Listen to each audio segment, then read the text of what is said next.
आटी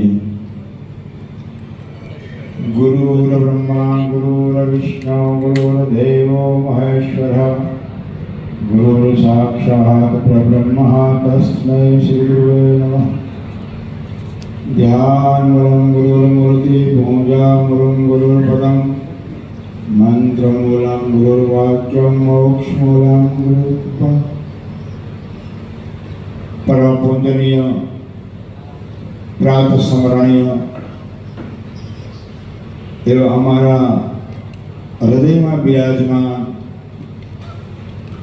कनुभाई રાજ્યગુરુ આજે એમની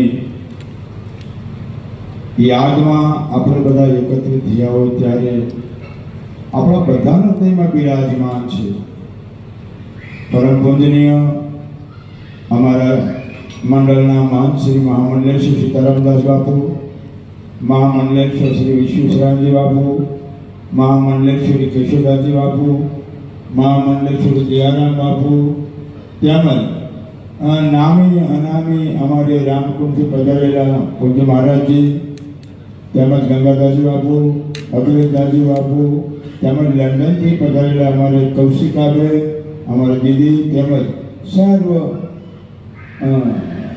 રાજ પરિવાર, રાજગુરુના પરિવાર, દરેક ભાઈઓ બહેનો, આપ સર્વ માતાઓ, બહારથી પધારેલા મહેમાનો, અમેરિકા, લંડન, યુએસ, જે દેશ વિદેશથી આવેલા હોય દરેક ભાઈઓ બહેનો, આપણે બધા એકત્રિત થયા હોય ત્યારે આપણી વચ્ચે કદાચ એવું લાગે કે કનુ બાપુ નથી, પણ મહાપુરુષોનો કોઈ દિવસ વિદાય નથી થતી. એ પંચ તત્વની અંદર પંચ તત્વ સમાઈ જાય છે, પણ પંચ તત્વની બહાર આત્મા છે. આત્મા છે અજર છે, અમર છે અને અવિનાશી છે. એને અગ્નિ બાળી શકતો નથી, સેવી શકતો નથી અને એનો કદી નાશ થતો નથી. એનું પ્રમાણ છે. આપણે બધા એકત્રિત થયા છીએ કોને? કનુ બાપુને નિહાળવા માટે. તમારી અંદર બિરાજમાન છે એ આત્મ તત્વ. અને કોઈ દિવસ કોઈ મહાપુરુષનું મૃત્યુ થતું નથી. તમે જુઓ ધીરુભાઈ અંબાણી, એના કોઈ મંદિરો નથી બનતા. કોઈ કરોડપતિ અમીરપતિ બને તો મૃત્યુ પામે, પણ એના મંદિરો નથી બનતા.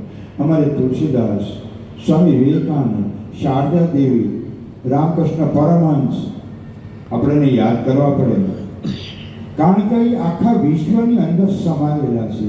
દરેક જીવની અંદર શિવને નિહાળે છે. એવું તમારે કનુ બાપુ આપ દરેકની અંદર ભગવાન નારાયણને જોવા વાળી વ્યક્તિ છે. આપણે પ્રમાણ મળે છે. બીજું તો અમને ખૂબ દુઃખ છે. પૂજ્ય બાપુ અને એમને 1971માં ડાયમંડ નગરીની અંદર સુરતમાં હતા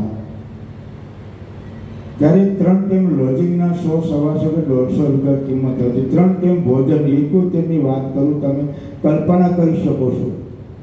મોહનની સાલ પર બાપુ ભાડાના મકાનમાં રહેતા હતા. જેને અતિ સંઘર્ષ કરીને જે 70 વર્ષનો સંઘર્ષ આજે કલ્પ વૃક્ષ બનીને સમાજને એક ઉમદા સ્થાન આપ્યું છે. 1984માં આ જગ્યાનું સ્થાપન થયું. એ પહેલાં કદાચ 82-83ની આસપાસની વાત છે. સંતોનો ભંડારનો કાર્યક્રમ, અભયસિંહ રાઠોડ, યમન ચૌહાણ, એનો બધાનો ભજનનો કાર્યક્રમ હતો ને એમાં મારી હાજરી આવી. ત્યારે બાપુને મેં યાદી તાજી કરાવી એટલે બાપુ મને ભેટી ભીડ્યા. મને કે શું વાત છે? ત્યારથી અમારો એટલો બધો અંદરથી લગાવ, એટલું બધું મન. 2012ની અંદર લંડન અમે ગયા તો અમે બંને મહાત્મા ગયા. રાજેશ્વર મારા મિત્ર હતા, એમને વાત કરી, એમને વિઝા કરાવડાવ્યા કનુ બાપુએ. અને હું અમેરિકા 15 દાડે રોકાવું, પણ તમે અહીં લંડન પધારો. અને અમને જો વિદેશની ધરતી પર કોઈ પગ મુકાયો તો એ મારે કનુ બાપુ છે. અમને ખબર નહોતી કે વિદેશની ધરતીમાં શું છે. અને અમે ત્યાં ગયા પછી અમને ખબર પડી કે સમાજ શું છે, પ્રેમ શું છે. અને એમના જેટલા અનુયાયીઓ, મુકેશભાઈથી માંડી, કૌશિકાબેનથી માંડી, અમે સુશીલાબેન શ્રીની અસંખ્ય જેટલા ભક્તો હતા એ બધા ભક્તોને ત્યાં અમને લઈ ગયા. અમારે રામ બાપા હતા, અને એ સમયે અમને 100-200 પાઉન્ડ ત્યાંથી લોકો પાસેથી અમને અપાયા. એટલું અમારું સન્માન કર્યું કે તમે અમારો આત્મા છો. અરે વિશેષ તો એ વાત મારે કરવી જોઈએ. હું ગ્વાલિયર હતો અને મેં કીધું બાપુ ક્યારે આવો છો? મારો આત્મા મને એવું કહે છે કે મારે હરિવંશને હવે સાગર વિધિ કરી દેવી છે. આ એક નગ્ન સત્ય વાત કરું. એ પહેલા હરિવંશ અને બાપુ ત્યાં મારે ત્યાં આવ્યા. એમને હમણાં નવી ગાડી લીધેલી. એ દીપકને બહુ ઈચ્છા હતી લેવાની, પણ કે દીપકની ઈચ્છા મારે પૂરી કરવી. અને કનુ બાપુએ એમની ઈચ્છા એ નથી છતાં એને એ ગાડી ખરીદી પહેલાં મારે ત્યાં આવ્યા, પછી બાપુને ત્યાં ગયા. અને ત્યારે પણ હરિવંશની સાથે ઊભો રાખીને બાપા છોકરાઓનું ધ્યાન રાખજો. આ શરીર ભાડાનું મકાન છે. જેવો મહાપુરુષોને આગળનું ભવિષ્ય જરૂર દેખાતું હોય છે. જાણ્યું હતું જાનકી નાથે સવારે શું થવાનું, પણ જણાવ્યું નહોતું જાનકી નાથે કે સવારે શું થવાનું. એને તમને બતાવ્યું નહીં કે મારે રાજ તિલકને બદલે વનવાસનો તિલક થવાનો છે. આવા મહાપુરુષ આપણી વચ્ચે નથી, પણ તમારા બધાના હૃદયમાં બિરાજમાન છે. કેમ કે તમે બધા એક માળાના મણકા. ભાગવત કથા, રામ કથા દરમિયાન આખા વિશ્વને જેને જોડ્યું છે એવો કનુભાઈ રાજ્યગુરુ મહાન પુરુષ, તપસ્વી પુરુષ, જે હકીકત બાળ બચ્ચા પરિવાર હોવા છતાં એક વિરક્ત જેવું જીવન જીવી અને આપણે બધાને ઉપદેશ આપીને ગયા કે આ એકવાર તારું મારું છોડી દો, એક જ મિનિટની અંદર પ્રાણ પંખર ઉગતા વાર નહીં. હરિવંશ માટે તો મારે ગૌરવ કરવું જોઈએ કે મને કે બાપુ હું નામ તમે આનું ખૂબ સુંદર હતું. એક તો હરિ, તમારું નામ લો ને તોય આપણે પરમાત્માનું નામ લઈએ છીએ, એવું એનું નામ છે. અને કલ્પના કરો, વંશ એક જ રાખે છે, એ હરિવંશ જેનું નામ રાખ્યું બાપુએ. એકવાર એમને આપણે તાળીથી વધારી. હરિ છે કે હરિનો વંશ રાખનારો એક પરિવાર છે. નામની અંદર પણ ઘણા ગુણ હોય છે. એ બાળકની હિંમતને આપણે દાદ દેવી પડે. આ જગ્યાએ બીજો બાળક હોય ને તો એકલો અંદરથી ભાંગી પડે, પણ એ બાળકને કનુ બાપુએ હિંમત આપી એવી કે દીકરા તારે સંભાળવાનું છે. અને એમની ઈચ્છા હતી કે બાપુ આપણા મંડળ દ્વારા પૂજ્ય હરિવંશને આપણે બધી જવાબદારી સુપ્રત કરી દેવી છે. અને મને એવું લાગ્યું, જે બાપુએ મને હરિવંશે વિડીયો દેખાડ્યો કે બાપુનું આવી રીતે હરિવંશનું લાવ્યો યુટ્યુબમાં એ વિડીયો નિહાળી રહ્યા હતા. અને એમની વાણી અમૃતમય એના હૃદય લાગી. અતિશય જ્યારે તમે ભાવુક બનો તો પણ હેટેક આવી શકે છે, એનું પ્રમાણ છે. અતિશય ટેન્શનમાં હો તો પણ હેટેક આવી શકે છે, એ રાજા દશરથનું પ્રમાણ છે. રાજા દશરથને પણ મૂર્છિત ભયો દશરથ.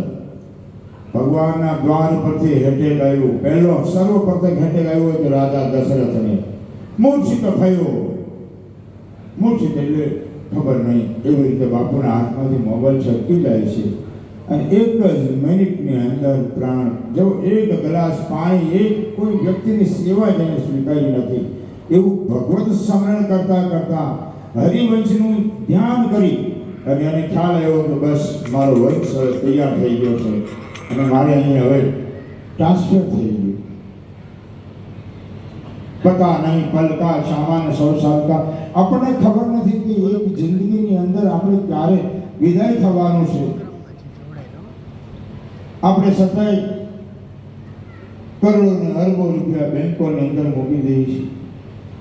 રાજા દશરથને એક વાર સફળ થયો અને વિચાર આવ્યો કે મારે સુપ્રત કરવું જોઈએ. આપણે આખા ગળા થઈ જાય તો છોકરાઓને ગાદી નથી આપતા. આમાં ઘણું વિચાર કરવા જેવું છે મિત્રો. આપને અને અમને બધાને લાગે છે સમયનું કામ કરતો હોય છે. એક મિનિટની અંદર પોતે આ લોક સિધાવી અને પરલોક નીકળી જાય એવા કનુ બાપુની આ તિથિ નિમિત્તે આપણે બધા એકત્રિત થયા હોય ત્યારે હરિવંશને પણ આપણે બધા સંતોના આશીર્વાદ દ્વારા આજ અમને અહીં મંડળ દ્વારા એમની ચાદર વિધિ કરવામાં આવશે અને મંડળની અંદર પણ એમનું સ્થાન આજથી ગ્રહણ કરશે. હવે મારી પાસે પણ ઘણા સંતો મહંતો બોલવાના હોય, બધાના આશીર્વાદ લેવાના હોય, તો આપણે બધા યુવાઓને આશીર્વાદ આપીએ કે પોતે આ સંસ્થાને ખૂબ આગળ વધારે અને જે બાપુએ કર્યું છે એની કરતાં ગુરુ કરતાં શિષ્ય સવાયો હોય, બાપ કરતાં બેટો સવાયો હોય એવું કામ કરીને દેખાડે. આપણે બધા સાથે મળીને એમને હિંમત આપજો. આપણે બધા સાથે મળીને આ સંસ્થાનો વિકાસ થાય એવી શુભકામના સાથે અસ્તુ.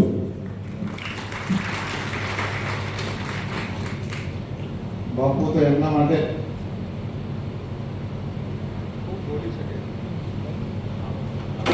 સ્વિચ ચાલુ.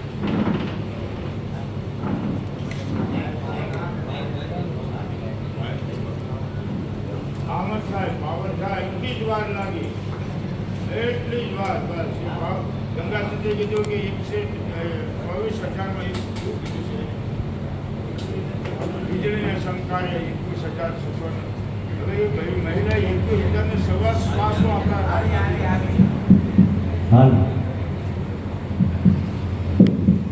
બાપુ એમના માટે 7 દિવસ શું 11 દિવસ મહિના સુધી બોલી શકે છે, કેમ કે એમને બહુ લાંબી યાત્રા એમના સાથે કરી છે. પણ હું તમને એક વાત કહેવા જાઉં છું કે રાજગુરુજી એમના સ્વધામ ગમનની પહેલા એ વીરવારી હનુમાનજીમાં ગયા હતા. વીરવારી હનુમાન અહીંયા નવસારીમાં છે, અને નવસારીમાં વીરવારી હનુમાનમાં જઈને એમને કીધું કે બકુદાસ, જ્યારે એમને ખબર પડી હતી કે મારે હવે અહીંયા આટલા દિવસ પછી હું જવાનો છું, એ હકીકત ઘટના છે. આ કઈ ઘણા બધા મહાત્મા બેઠા છે, સીતારામદાસજી બેઠા છે, અને એમને એમ કીધું હતું કે બકુદાસ મારા માટે એક જગ્યા રાખજે, હું બી સાથે, હું બી પાછો આવવાનો છું. 25 દિવસ પછી રાજગુરુજી આપણા વચ્ચે એમને જાણે પહેલેથી ખબર પડી હતી કે મારે હવે મારો સમય પૂરો થઈ ગયો છે. અને 25 દિવસ પહેલા 25મા દિવસે રાજગુરુજીનો અહીંયાથી સ્વધામ થયું. એટલે મારે એમ કહેવું હતું કે રાજગુરુજીને પહેલેથી ખબર પડી હતી કે હવે મારે, અને જો આવું મૃત્યુ ભાઈ પહેલેથી જેને ખબર પડી જાય અને તૈયારી કરતા હોય, અને આઠમના દિવસે પાછા હરિવંશને ગાદી પર બેસાડી એના પાસેથી કથા કરાવી, અને પછી કથા સાંભળતા જ્યારે દેહ છોડે ત્યારે શું કહેવું? એવો તો યોગીઓને મૃત્યુ થાય, એવો યોગ રાજગુરુજીને મળ્યું છે. ધન્યવાદ. આગળના પ્રવક્તાને જીતુભાઈ આપશે.